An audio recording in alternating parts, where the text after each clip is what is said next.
saat ini sumber energi utama masih sangat bergantung pada bahan baku fosil. Pemerintah menyiapkan peta jalan transisi energi fosil menuju energi baru terbarukan atau EBT. Tidak hanya mengandalkan energi fosil seperti minyak bumi dan batu bara, sebab pada masa mendatang energi semacam ini dianggap tak lagi cocok dengan upaya pemerintah menekan pencemaran lingkungan.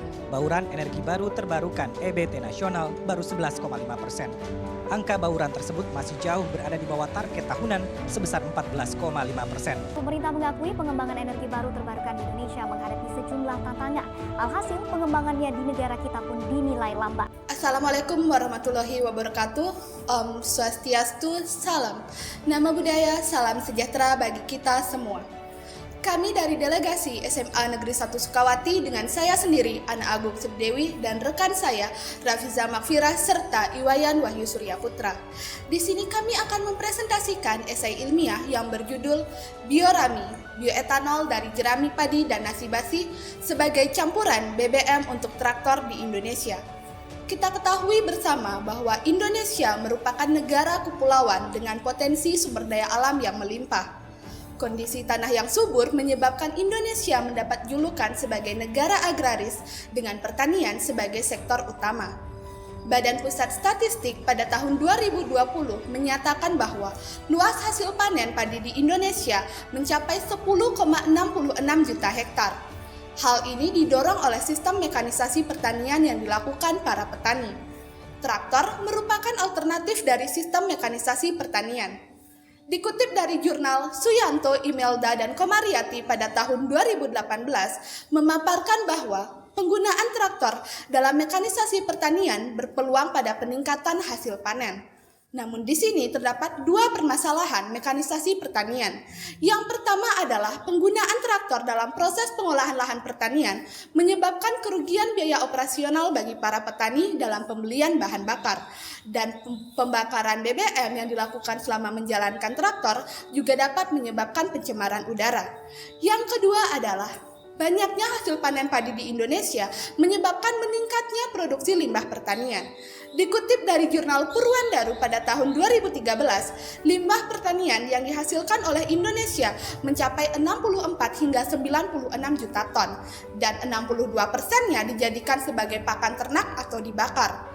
Melihat kondisi ini, kita ketahui bahwa dibutuhkannya suatu inovasi yang dapat menghemat biaya operasional para petani dan mengurangi produksi limbah pertanian.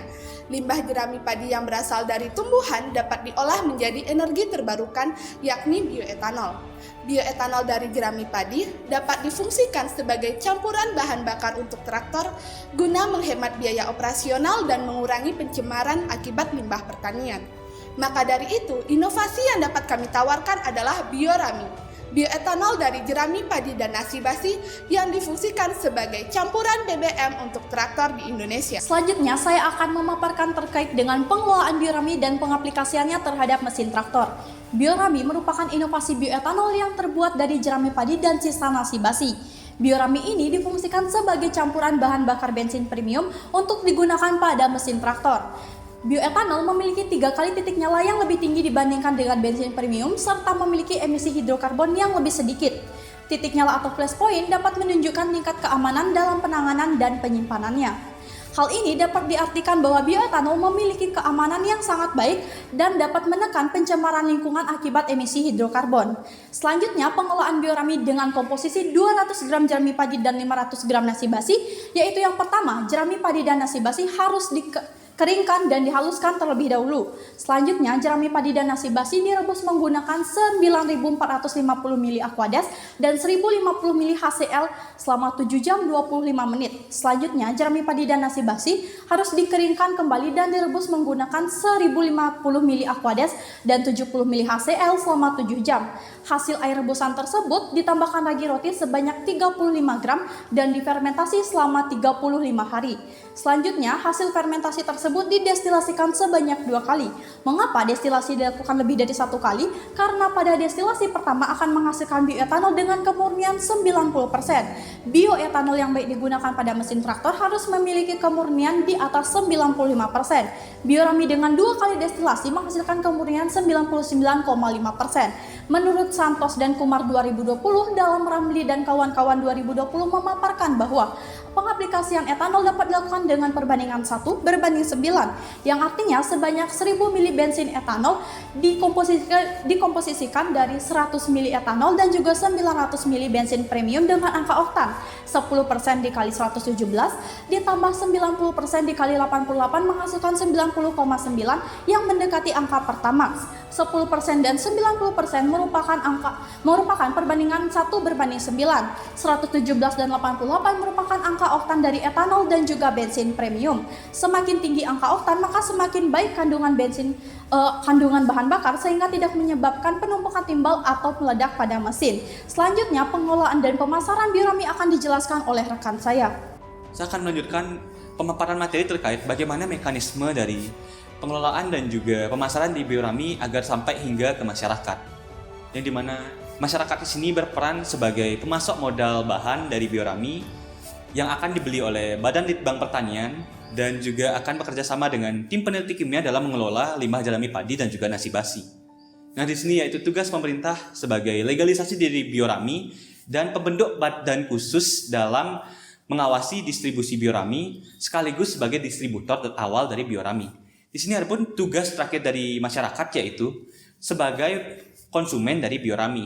Masyarakat sendiri juga dapat menjual kembali biorami yang dibeli dari pusat-pusat kota agar dapat sampai hingga ke daerah-daerah terpencil. Di sini ada pun cara pengenalan dari biorami agar dapat diterima oleh masyarakat dan petani, yaitu pemerintah melakukan penyuluhan maupun sosialisasi yang dilakukan secara bertahap dan juga sistematis, sehingga seluruh petani di Indonesia dapat mengenal inovasi energi baru terbarukan biorami. Kemunculan biorami yang masih baru di masyarakat akan terus ditingkatkan keefektivitasannya demi memperbaiki kendala yang dialami dalam pengimplementasian biorami secara menyeluruh. Di sini ada pun inti dari presentasi kita kali ini yaitu pencemaran limbah pertanian merupakan masalah serius bagi negara agraris, contohnya yaitu negara Indonesia. Hasil sisa pertanian seperti limbah jerami padi yang dibakar dan juga pembakaran bahan bakar premium yang berlebih oleh traktor dalam pengelolaan lahan pertanian berpotensi menimbulkan pencemaran udara. Karena itu, perlu adanya sebuah inovasi energi baru terbarukan yang dapat menekan tingkat pencemaran udara di Indonesia.